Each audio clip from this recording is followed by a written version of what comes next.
இந்த புத்தக திருவிழாவின் கதாநாயகன், இயக்குனர் என பன்முகம் கொண்ட கவிஞர் உயர்திரு மரியாதைக்குரிய அங்கமூர்த்தி ஐயா அவர்களுக்கும் எனக்கு முன்னால் வாழ்த்துறை கூறி இந்த மேடையை அலங்கரித்துக் கொண்டிருக்கும் அனைத்து மத உள்ளவர்களுக்கும் எனது மரியாதையை செலுத்தி அனைவரையும் வருக வருக என நண்பர்கள் வரவேற்கிறேன்.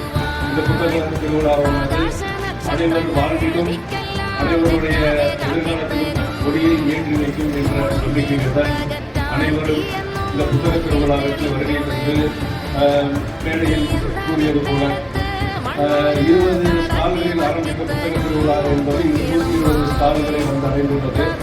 இனி 7வது புத்தக திருவிழாவில் இங்கு காலியாக இருக்கும் இடங்களில் கண்டிப்பாக ஸ்டால் வைத்து 120-150 ஸ்டாலாக ஆக்கும்படி அன்புடன் கேட்டுக்கொள்கின்றேன். புத்தகம் என்பது சூரியனை மேகம் மறைத்தாலும் அதனுடைய ஒளியை யாரும் மறைக்க முடியாது என்பதை போல புத்தகம் என்பது வாசிக்கும் பொழுது அதனுடைய ஞானம் என்பது ஒளி விளக்கை ஏற்றி வைக்கும். புத்தகத்தை ஊறி வைத்தாலும் அதனுடைய ஞானம் நம்மளை பின்தொடரும் என்று இருப்பதை கூறிக்கொண்டு அனைவருக்கும் நன்றி.